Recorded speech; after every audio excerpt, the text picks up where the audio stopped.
बहुत सारे साधकों का प्रश्न ये रहता है, वो इनकी ये जानने की उत्सुकता रहती है कि हमारा जो सूक्ष्म शरीर है वो कैसा है, उसका स्थान है इस शरीर के अंदर में। सूक्ष्म शरीर किस तरह से दिखता है, वो किस रूप में है, वो किस रूप में कार्य करता है, उसे हम कैसे पहचानेंगे, उसे हम कैसे जानेंगे। वास्तव में हमारा सूक्ष्म स्वरूप किस स्थिति में रहता है, इस चीजों को हम कैसे जान पाएंगे, कैसे पता कर सकते हैं।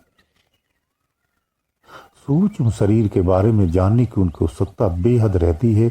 वो कई रूपों में कई तरह से प्रश्न करते हैं। ये सूक्ष्म रूप क्या करता है, इसकी क्या भूमिका है, इसे हमें क्यों जानना आवश्यक है और कहां पर रहता है। तो देखो ऐसा है, इसे ऐसे समझिए, बहुत सरलतम मैं आपको समझाता हूं। अगर ज्ञान की बात करेंगे तो बहुत बड़ी बात हो जाएगी, इसे अपनी भाषा में सरलतम में समझाते हैं तो आपको सीधा सीधा समझ में आ जाएगा। सूक्ष्म शरीर को जानना कोई कठिन नहीं है, बहुत आसान और सरल है। आप क्षणिक में जान सकते हैं कि हमारा सूक्ष्म शरीर कौन सा है। हर जीव वो तीन अवस्थाओं में रहता है।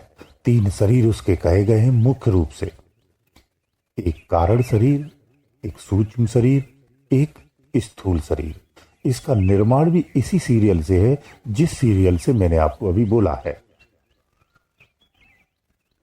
इन्हीं तीन क्षेत्रों में या तीन लोकों में, कुछ साधक इसे लोक कहते हैं, कुछ संतजन इन्हें लोक या सीमा के रूप में भी कहते हैं। कोई इसे परिक्षेत्र कहता है, कोई तीन लोक कहता है, कोई तीन प्रकृति कहता है, कोई तीन रूप कहता है, कोई इसे तीन शरीर कहता है। यानी जीव इन्हीं तीन लोकों में भ्रमण करता है। जीव के यही तीन लोक हैं, इन्हीं तीन लोकों में बंधा हुआ है, सीमित है। यही तक का उसे पूर्ण रूप से ज्ञान तक नहीं है। वो केवल भौतिक संसार को जानता है, इसको भी पूर्ण रूप से नहीं जानता है। जहां जिस स्थान पर रहता है उतना ही जानता है। बाकी संसार को ट्रेनों के वाहनों से या फिर प्लेनों से इधर उधर चल फिर करके घूम घूम के जानने का प्रयास करता है कि ये दुनिया कितनी बड़ी है। बाहरी दुनिया आपको बता दूं, आंतरिक दुनिया से 1% भी नहीं है, उससे भी छोटी है। अंतर की दुनिया इससे भी विशाल है। अज्ञानता के कारण जीव इन्हीं तीनों लोकों में भ्रमण करता है और रोज करता है। तारीफ की बात यह है कि वो रोज इन्हीं तीनों लोकों में भ्रमण करके आ जाता है, लेकिन उसे पता ही नहीं होता है मैं कहां कहां घूम के आ गया हूं। कभी आपने स्वप्न में देखा हो, इसे इस तरह से समझिए, आपको अक्सर कर तुम्हारी जानी हुई चीजें ही मिलती हैं। अनजानी चीजों में कभी कभार सपने आते हैं, नहीं तो सब जानी पहचानी जगहों पर ही आप जाते हैं। ये आपका सूक्ष्म लोक है, ये आपकी सूक्ष्म दुनिया है। तो जानी पहचानी चीजों के पास आप क्यों जाते, इसका क्या कारण होता है? इसका बहुत सरल तरीके से समझ लीजिए, कोई कारण नहीं। इसका मुख्य कारण यही है, आप जन्म जन्मांतर से, जब से ये धरा, जब से ये निर्माण सृष्टि हुआ है, तब से आप अपने ब्रह्म से भिन्न होकर के अलग जीवन जीते आ रहे हैं। अलग अलग योनियों को धारण करते हुए इस संसार में अलग अलग स्थानों पर आपने अपना जीवन गुजारा है। कुछ स्थान ऐसे हैं आपके जिनसे आप बेहद नफरत करते हैं, कष्टकारी और दरिद्रकारी रहे हैं। कुछ स्थान ऐसे हैं जो आपके लिए स्वर्ग के समान सुख देने वाले रहे हैं। उन स्थानों पर आपकी आसक्ति बनी हुई है। अज्ञानता के कारण हम अपनी आसक्ति को नहीं जानते हैं, लेकिन जीव आसक्ति आज भी वहां बनी हुई है। जब ये आपका स्थूल शरीर रात्र को सो जाता है, गहरी नींद में चला जाता है, तो आप जीव अवस्था, आप कहाँ चले जाते हैं? आप सूक्ष्म शरीर में जाते हैं। और सूक्ष्म शरीर में जाकर के, सूक्ष्म शरीर की क्षमता है क्षणिक में योजनों दूर जा सकता है, आ सकता है। फिर ये सूक्ष्म लोक में भ्रमण करता है। तो सूक्ष्म लोक में भी आप वहीं जाते हैं जहां आप पहले से रहते रहे हैं। आपकी अपनी पहले से जगह बनी हुई है।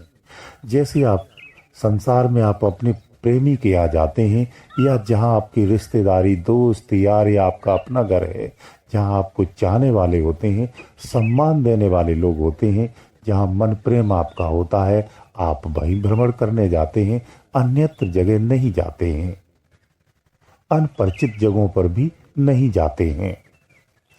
ऐसे ही आप सूक्ष्म में भी भ्रमण करते हैं, यही अवस्था आपकी वहां भी रहती है। तो आप पिछले जन्मों में जिन जिन स्थानों पर रहे हैं, जहां जहां आपने जीवन गुजारा है, वहां आपकी आसक्ति आज भी लगी हुई है। उन्हीं आसक्तियों के आधार पर उन्हीं स्थानों पर आप भ्रमण करते हैं और वहां के दृश्यों को देखते हैं, क्योंकि अंदर में आपके पास इतनी शक्ति होती कि कल्पना मात्र से ही आप एक स्थान से दूसरे स्थान जा सकते हैं और कल्पना मात्र से ही आप एक नया स्टोरी, नया रूप, नए किरदार भी उत्पन्न कर सकते हैं। ये आपके अंदर में ही क्षमता होती है। उसी से आप भ्रम विचारों के रूप में एक भ्रामक की स्थिति को पैदा करके उस दुनिया में घूमते रहते हैं, आनंद लेते रहते हैं या दुख उठाते रहते हैं। तो आप सूक्ष्म लोक में घूमते हैं। तीसरी अवस्था आपकी आ जाती है कारण की। कारण में ये सारा इतिहास भरा पड़ा हुआ है, उसी में ये सारा इतिहास है। तुम कहाँ रहते थे, कहाँ गए थे, क्या थे क्या नहीं थे। जो जीव जब इस लोक में पहुंच जाता है तो अपनी सारी चीजों को याद करने लगता है। वहां रहते हुए वो उन चीजों को जानने लगता है कि मैं पहले कहाँ था, क्या कर रहा था, किस अवस्था में था, क्यों था। सूक्ष्म में जब यात्रा करता है तो उसे उस स्थान पर जाता है, लेकिन क्यों था ये उसको रीजन पता नहीं होता है। कारण लोक में जब जाता है तो ये सारी चीजें उसे यथावत जानकारी हो जाती है। जैसे ही वहां से बाहर निकलता है सब भूल जाता है। तो इस तरह से एक जीव अपने 24 घंटे में तीनों लोकों में भ्रमण करता है। ये जीव की यही अवस्था होती है। ये हर जीव घूमता है, लेकिन हम अज्ञानता में नहीं जान पाते हैं कि मैं कहाँ हूं और मैं क्या हूं, इससे पहले क्या था। इसके लिए हमें जागृत अवस्था में प्रवेश करना होता है, तब जाकर के हम उस वास्तविक अवस्था को जान पाते हैं। इसी प्रकार से हमारा ये शरीर है, ये 3 परतों में है, जिसमें एक सूक्ष्म शरीर होता है। ये सूक्ष्म शरीर इसी शरीर के दूसरी आंतरिक परत है। उसी में समस्त प्रकार के चक्र हैं, समस्त प्रकार की नाड़ियां हैं, उसी शरीर में तो हैं। अब इसको ऐसे समझिए, इसकी पहचान ऐसे जान लीजिए। इस वक्त जो आप आवाज सुन रहे हैं, ये कौन सुनता है? ये सूक्ष्म शरीर ही सुनता है। जो आप बोलते हैं ये सूक्ष्म शरीर ही बोलता है। जो आप याद रखते हैं या याद करते हैं ये सूक्ष्म शरीर ही करता है। जो आप विचार करते हैं, प्लानिंग करते हैं, नई नई योजनाएं बनाते हैं, भविष्य की सोचते हैं, ये सब आपका सूक्ष्म शरीर ही करता है। यानी जितनी भी एक्टिविटी है, जो जीवित अवस्था आपकी दिख रही है, होने का जो आभास है, जिसे कर्तापन का आभास है, मैं होने का जिसे आभास है कि मैं हूं, ये सूक्ष्म शरीर ही है। ये सूक्ष्म शरीर की समस्त क्रियाएं हैं, इसे समझिए। सूक्ष्म शरीर कहीं और दूसरे स्थान पर नहीं बैठता है। इसी शरीर की दूसरी परत है, जो मोबाइल में जैसे सॉफ्टवेयर कार्य करता है, कंप्यूटर का जैसे सॉफ्टवेयर कार्य करता है, ऐसे ही इस शरीर का ये सॉफ्टवेयर है, सूक्ष्म शरीर इसे कहते हैं। ये अंदर में बैठकर के सारे कार्य करता है। ये अंतःकरण, मन, बुद्धि, चित्त और ये सब किसमें है? ये सूक्ष्म शरीर के ही अंग हैं। इसकी 5 ज्ञान इंद्रियां हैं, 5 कर्म इंद्रियां हैं, 4 अंतःकरण हैं। इन सब से मिलकर के इसका निर्माण हुआ है, या इन सब के रूपों में इसका विस्तार है। यही सूक्ष्म शरीर है। ये बहुत पावरफुल होता है, असीमित क्षमता होती है। ये जड़त्व इसका पर्दा नहीं होता, यानी ये दीवार को आर पार भेद देता है। ये पत्थर से, पहाड़ से, किसी से रुकता नहीं है। आपके एक दीवार से कमरे के अंदर प्रवेश कर जाता है, कमरे से बाहर आ जाता है। इसे दरवाजे की आवश्यकता नहीं होती है। ये ऐसे ही आर पार हो जाता है और आर पार देखता भी है। ये कहीं भी किसी भी स्थूलवत चीज में क्षणिक में प्रवेश कर सकता है। ये सूक्ष्म शरीर ही होता है। यही आपका सूक्ष्म शरीर है, कोई अन्यत्र नहीं है।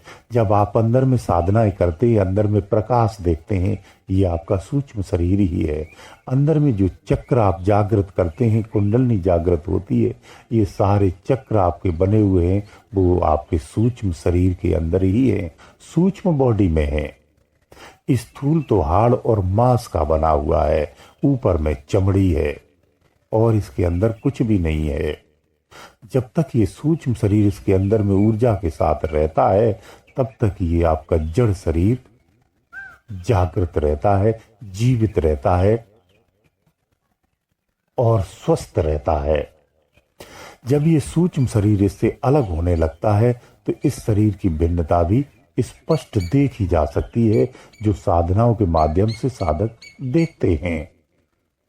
जब ये से भिन्न होता है, तभी साधनाओं में शारीरिक परिवर्तन होने लगते हैं। इसका मूल कारण यही होता है। सूक्ष्म शरीर अंदर में ही है। जब आप साधना के माध्यम से अंदर में प्रवेश करते हैं, तो स्पष्ट महसूस कर सकते हैं, बिल्कुल इससे भिन्न दिखता है। इस तरह से दिखता है कि ये शरीर स्थूल इधर सो रहा है, आप इससे बिल्कुल भिन्न हैं, अलग हो जाते हैं, ऐसा महसूस होता है। बहुत सारे लोग इसको रूहें कहते हैं।